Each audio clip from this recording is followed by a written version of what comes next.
আমাদের রাজ্যে একটা নির্লজ্জ বেহায়া অসভ্য সরকার চলছে, আর সেই সরকারের যারা যুক্ত আছেন তারাও তাদের মতো সমান নির্লজ্জ বেহায়া এবং অসভ্য। এই কথাগুলো আমি খুবই দায়িত্ব নিয়ে বলছি। তার কারণ গতকালের যে নবান্ন অভিযান ছিল, যে সমস্ত টিচাররা চাকরি হারিয়েছেন তাদের, সেখানটা দেখে কিন্তু পরিষ্কার বোঝা গেল যেখানে যে মানুষগুলো কোনো দোষ না করে তাদের চাকরি হারিয়েছেন, তারা নিজেদের চাকরি ফিরে পাওয়ার দাবিতে, তারা অযোগ্যদের দাগিয়ে দেওয়ার দাবিতে যখন রাস্তায় নামলেন, নবান্ন অভিযান করলেন, সেখানে গিয়ে তার সাথে দেখা করার জন্য, তাদের সাথে দেখা করার জন্য মুখ্যমন্ত্রীর এতটুকু সময় বাঁধলো না। কিন্তু তার কার সময় হলো? সময় হলো মুখ্য সচিবের। দেখা করলেন কোথায়? পুলিশ লাইনে।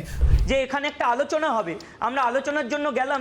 বিগত 1.5 বছর ধরে আমরা রাস্তায় পড়ে আছি, আর মুখ্য সচিব মাত্র 10 মিনিটের জন্য আমাদের সঙ্গে দেখা করলেন। আমরা কথাগুলো শেষ করে উঠতে পারলাম না, উনি ছেড়ে চলে গেলেন এবং বললেন আমার সময় নেই। কতক্ষণের জন্য বসলেন? 10 মিনিটের জন্য। ভাবুন, আপনি 1.5 বছর ধরে বলছেন আপনি দেখা করতে চান, সমস্যাগুলো নিয়ে কথা বলতে চান। আমি বললাম ঠিক আছে বসবো, কিন্তু কতক্ষণের জন্য? 10 মিনিটের জন্য। আপনি আপনার সমস্যা 4টে পয়েন্ট বলেন, আমি বললাম ব্যাস ঠিক আছে, অনেক হয়েছে, এবার আমাকে যেতে হবে, আমার অনেক কাজ আছে। কেন? এখন তো ভোট এসে যাচ্ছে, আমাকে কন্যাশ্রী, লক্ষ্মী ভাণ্ডার টাকা বেশি বেশি করে লোকের অ্যাকাউন্টে ঢোকাতে হবে, ভালো করে আমাকে স্ক্রুটনি করতে হবে, আরও কোথায় টাকা দেওয়া যায় যেখান থেকে আরও বেশি লোক আমাকে দেখে ভোটটা দেয়, বা আরও কোথাও জায়গা দেখতে পাওয়া যায় যেখানে নতুন করে কোনো মানে কি হয়েছে না হয়েছে সেগুলো খুঁটিনাটি দেখতে পাওয়া যায়। কারণ নতুন যে এসএসসির নিয়োগটা হতে চলেছে, সেই এসএসসির নিয়োগটা থেকে তো পরিষ্কার যে 10 নাম্বার যে এক্সট্রা দেওয়া হচ্ছে, সেই 10 নাম্বার এক্সট্রাটা যারা চাকরি করছেন তারা পাবেন। এবার ওই যে বিজ্ঞাপনটা দেওয়া হয়েছে, ওটা দেওয়া উচিত ছিল যে চাকরি যাদের বাদ গেছে তাদের সাপেক্ষে, মানে তখনকার প্যানেল হিসেবে দেওয়া উচিত ছিল। কিন্তু দেওয়া হলো কোন হিসাবে? দেওয়া হলো একদম টোটাল ফ্রেশ রিক্রুটমেন্ট, যেখানে আজকে আমিও অ্যাপ্লাই করতে পারি, আপনিও অ্যাপ্লাই করতে পারেন, আবার যে চাকরি করছে সে অ্যাপ্লাই করতে পারে। কিন্তু ঘটনা হচ্ছে আমি আপনি অ্যাপ্লাই করলে সেখানে 10 নম্বরে পিছিয়ে যাবো। মানে 100 নম্বরে পরীক্ষা হলে আমরা 90-এ পরীক্ষা দিচ্ছি, মানে আমরা 10 নাম্বার পাবোই না। 100-র মধ্যে আমরা 10 মাইনাস, মানে আমরা ম্যাক্সিমাম 90 পেতে পারি, ঠিক আছে। আর এইটা যখন সরকার বলছে যে এটা একদম পারফেক্ট উদাহরণ দেওয়া হয়েছে, তার কারণ আমরা ওদেরকে হেল্প করতে চাইছি। এতটাই পারফেক্ট যে বাকি যে লোকজন পরীক্ষা দেবে তারা 10 নাম্বারে পিছিয়ে থাকবে, বাই ডিফল্ট পিছিয়ে থাকবেন। এবার ধরুন কাট অফ এলো 90, এবার আপনি 90 কাট অফে ধরুন আপনি সবকটা উত্তর কারেক্ট দিয়েছেন, একটা ভুল করেছেন, আপনি পেয়েছেন 89, কিন্তু আপনি ছিটকে গেলেন। তার কারণ কি? কারণ 10 নাম্বার তো আপনি অলরেডি ভুল আছেন, আপনি তো 99 তো পরীক্ষা দিচ্ছেন না, বা 100-তে পরীক্ষা দিচ্ছেন না, আপনি পরীক্ষা দিচ্ছেন 90 নম্বরে। যিনি 100-এ পরীক্ষা দিচ্ছেন তিনি যদি 50ও পান, তার 10 অ্যাড হয়ে যাবে, হয়ে যেতে তার 60, মানে সে আপনার থেকে 10 নম্বরে এগিয়ে যাচ্ছে। কিন্তু এই এমন যখন ঘটনা ঘটছে, সেই মুহূর্তে সরকার কিন্তু দাঁড়িয়ে একটা জিনিস খুব পরিষ্কার দেখাচ্ছে। অনেক কারণ বলছিল না আমাদের সরকার একদম স্বচ্ছতার সাথে কাজ করে, মানে একদম সততার প্রতীক, উনি সততার প্রতীকই একটা সরকার চলছে, সেই সততার প্রতীকই সরকারের কোয়েশ্চেন কাট হয়ে হচ্ছে। সততার প্রতীকী সরকার কোয়েশ্চেন করছে টেন্টের শিক্ষকদের। হ্যাঁ, ঠিক শুনেছেন, আদালতেও কোয়েশ্চেন করছে, বিভিন্ন জায়গাতে বলছে। কেননা টেন্টেড যারা ঢুকেছিল তারা তো ওদের পার্টির লোককে পয়সা দিয়ে দিয়ে ঢুকেছিল। এবার ওই লোকগুলো যদি চাকরিতে না বসতে হয় তাহলে তো ওরা ধরে পেটাবে, পিঠে ছাল তুলে নেবে। এবং সেই ভয়টা যখন লাগছে তখন তারা কী করছে? আদালতে গিয়ে কোয়েশ্চেন করছে যে ওদেরকে চাকরিতে বসতে দিতে হবে মাইলট, ওদেরকে আর একটা তো ওরা পেয়েছে, শাস্তি পেয়েছে, আবার একটা শাস্তি দিলে মাইলট ওদের তো খুব কষ্ট হবে, তাহলে ওদেরকে এবারে বসতে দেওয়া হোক। কিন্তু যা হয়, কোর্ট থেকে জানিয়েছে না এরকম করা যাবে না। সুপ্রিম কোর্ট পরিষ্কার উদাহরণ দিয়েছে, সুপ্রিম কোর্ট পরিষ্কার লিখে দিয়েছে ওদেরকে চাকরিতে বসতে দেওয়া যাবে না, তাই ওদেরকে চাকরিতে বসতে দেওয়া হবে না।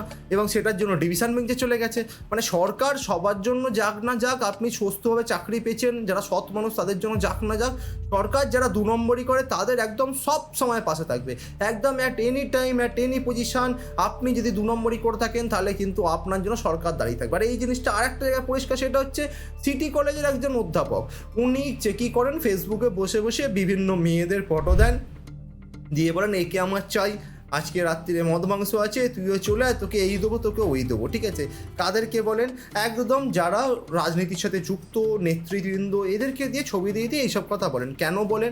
ভগবানই জানে। মানসিক সমস্যা থাকতেই পারে, আমি জানি না, কিন্তু মানসিক সমস্যাটা কতটুকু আর কতটুকু একটা রাজনীতি খেলা সেটা দেখে পরিষ্কার পাওয়া যায়। কারণ ওনার টার্গেট পার্টিকুলার একটা রাজনৈতিক দলের লোক। কেন? কারণ উনি যে রাজনীতি দল করেন তার বিরোধী হচ্ছে তারা।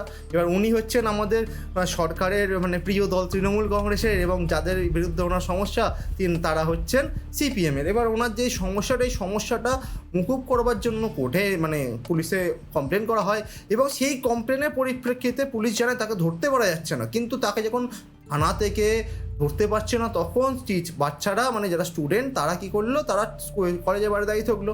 যেই মুহূর্তে স্যার বেরোবে, কপাত করে ধরবে, ধরে স্যারকে নিয়ে গিয়ে থানায় ঢুকিয়ে দেবে। এবং স্যারই হলো, স্যারকে ধরে থানা নিয়ে যাচ্ছেন, স্যারের মুখটা দেখুন, আহা আলু ভাতে মার্কা মানুষ, কিচ্ছু জানেন না উনি, যে ফেসবুকে এইসব মুখে ছুরি নিয়ে কথা বলেন, এই যে বলেন মেয়েদেরকে এই করবো ওই করবো, এইসব কিচ্ছু উনি বোঝেন না, এসব ওনাকে দিয়ে কেউ করিয়ে দেয়। উনি একজন নাটকের একদম সুন্দর একজন অভিনেতা। যাই হোক, ওনাকে যখন নিয়ে যাওয়া হচ্ছে, রাস্তায় কিছু মহিলা দেখতে পেলো, দেখতে পেয়ে তাকে জিজ্ঞাসা করলো কী ব্যাপারে কেন ধরে নিয়ে যাচ্ছে, যখন বললো এই ঘটনা ঘটেছে, সেখানে জুতো দিয়ে মার, থাপ্পড়, গালাগালি, বাবার নাম মায়ের নামে একদম রাস্তায় জলে জলে দিয়ে দিল। কিন্তু তার কিছু যায় আসে, তার কিচ্ছু যায় আসে না, কারণ পুলিশ তাকে নিয়ে গেছে, পুলিশ থানায় নিয়ে গেছে, পুলিশ থানা থেকে আবার ছেড়েও দিয়েছে। ভাবুন, আপনি বসে বসে ফেসবুকেতে একজন মহিলাকে বারবার, একজন নাই একাধিক মহিলাকে বারবার মানে তাদের শ্লীলতাহানি করবেন, তাদের সাথে খারাপ খারাপ কাজ করবেন, তাদের সম্মান নিয়ে খেলা করবেন, এইসব কথা বলছেন। কিন্তু আমাদের পুলিশ কিন্তু বলছে ঠিক আছে, উনি তো থানাকে দেওয়া হয়েছে, উনি ওনার জবানবন্দি দিয়েছেন, আর ওনাকে কিছু বলা যাবে না। ভাবুন দেখি, এটা আপনার বেলা হলে কী হতো?